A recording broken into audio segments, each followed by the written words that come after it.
اگر کسی کی اولاد نہ ہوتی ہو اور وہ مایوس ہو چکے ہوں تو اس عمل کو ایک مرتبہ ضرور کریں۔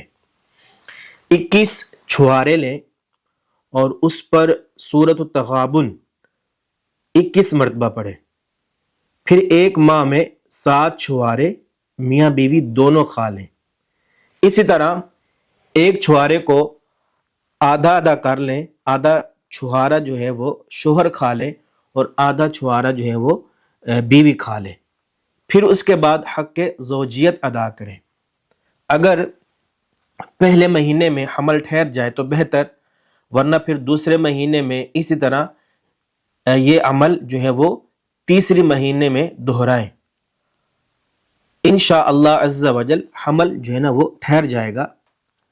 جس رات حق زوجیت ادا کرنی ہو تو عشاء کی نماز کے بعد دونوں میاں بیوی ایک ایک تسبیح رب ہب لی من الصالحین پڑھ لیں تو انشاءاللہ عز و جل حمل ٹھہر جائے گا۔